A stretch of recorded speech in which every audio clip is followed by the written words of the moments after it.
A late summer's day in Bellingham, and I am fortunate to be riding the new Rocky Mountain Altitude Carbon 70. It's a pretty big bike. It's got 170 millimeter up front, 160 in the rear, 29-inch wheels this year, and it's designed to be kind of their all-out enduro race machine. Definitely a pretty natural bike for me right out of the box. It's got a 480 millimeter reach, 437 millimeter chain stays, so feels pretty good. It's got me stretched out, and combined with like the 437 millimeter chain stay, it's got a 76 degree seat angle. So for the stuff in Bellingham, I am running the seat forward all the way, but for a 170 millimeter bike, it definitely keeps the fork down on the climbs. Impressive amount. This is one of those bikes that you could have kind of fooled me into thinking it was a 160 bike up front. Just doesn't feel too overwhelming or too squishy.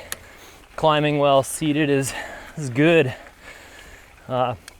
Definitely not too bobby of a bike for having a horse link suspension linkage, and out of the saddle it's pretty decent. Nothing too crazy, but it definitely doesn't bob too much at all. I really like the spec out of this build. They got some Fox 36 up front, the Grip 2, and X2 rear shock. Then we got Shimano XT component group set, shifting and brakes. Some of my favorite brakes out there really allow you to hit the brakes way late into a corner and know that you'll probably still live to tell about it.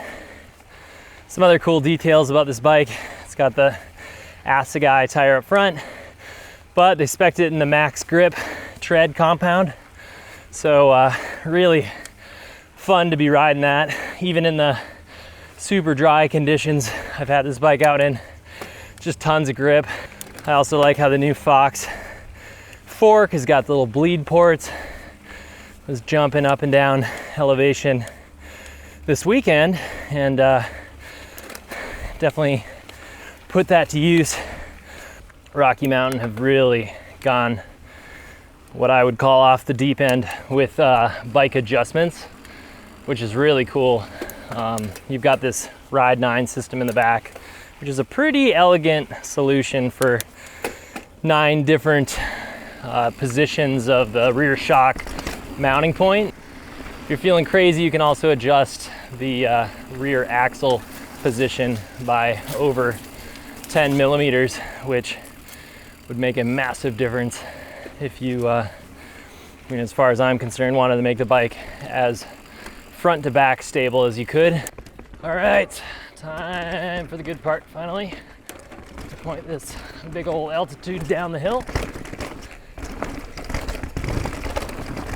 Oh yeah. Yeah, definitely feeling like a bit of a race bred machine.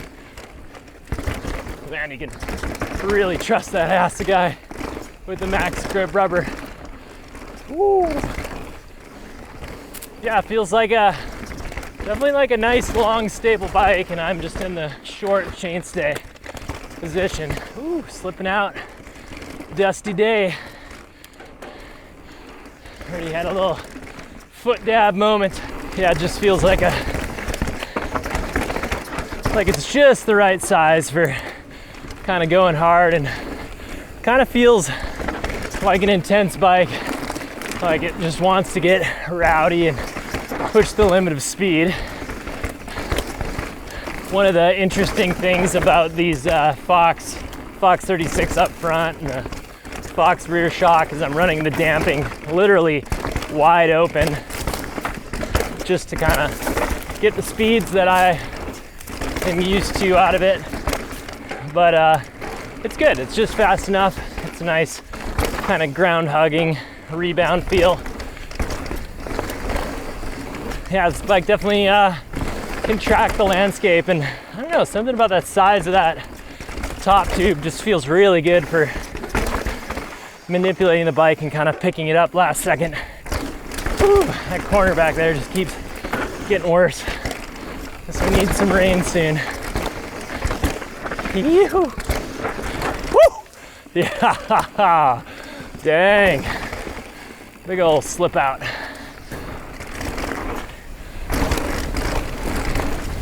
Just the cockpit of this bike feels so trustworthy. Love that dropping 2 gears at once business. Just even the XT group set on this bike just feels so racy. Man, yeah, it's one of the dustier days here.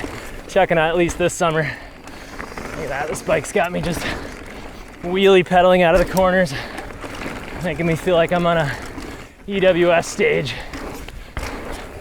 Ew. Then you gotta give her a little Thomas Vanderham manual every once in a while. Ew. Yeah, the balance of the chainstay to the reach or the top tube, whatever, this feels really nice for a bike that's super stable, but the one that you can still manipulate really well. Woo.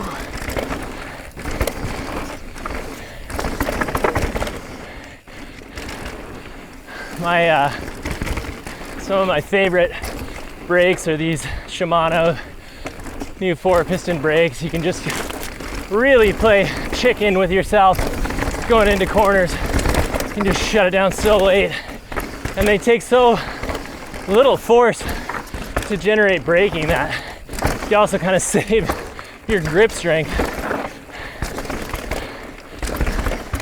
This bike is very comfortable on that note. I definitely don't feel like I'm getting pumped out. This altitude is definitely one of those bikes that just feels like the harder you push it, the more it just kind of screams for more. And it's like, take more chances, take more chances. You're like, no, it's kind of dusty, and I'm a little bit scared, but this bike just kind of urges you to keep pushing. Ew. Very stable, just as a 170 bike should be, but it keeps you're able to manipulate it still and really push it and pump it. Oh yeah, I can definitely feel the anti-squat pedaling through there too. Such a race-bred feeling bike. Ew.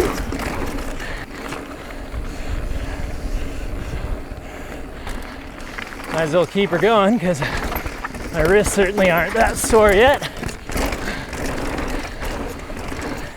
When you have this amount of travel, you just know that you can push the bike super hard and get a little sloppy with your line choice. Woo, gotta keep it tight here though. Woo. This thing just keeps pushing me to go faster. This bike is keeping my heart rate up going downhill. Just wants me to go faster and faster and faster. And I'm starting to feel like I'm on a freaking EWS stage or a local enduro. Yeah, you really don't even wince when you're coming up on big hits. This bike just really soaks everything up. That X2 in the rear is just gobbling. Just straight up gobbling stuff up. Usually the trail feels quite a bit more harsh in the dry too, but I can't even feel that today. Everything feels quite soft underneath me, but yeah, with the Maxxis tires, I have a really good level of control. Woo! Yeah, buddy. Pump and hold. I mean, it definitely feels like a bike that was designed by an EWS team. It just feels intense. Ew. It's like really manages the line between being stable but really being able to cut corners quick, and that 65 head angle with a 170 fork just feels really, you know, like I've been saying, just stable, yet you can just kind of whip the bike over. And it's not like you need long, wide open corners to really enjoy this bike. It can kind of leave you smiling even in the slightly tighter stuff. Yeah. So who's this bike for? I'd say this bike is for people looking for a bike that allows them to crush out some of the gnarliest descents while still not being too big to be able to enjoy it on blue trails and speed trails. It's a bike that allows you to get up the hill with ease, and with this exact setup you can brake late, make all kinds of stupid decisions.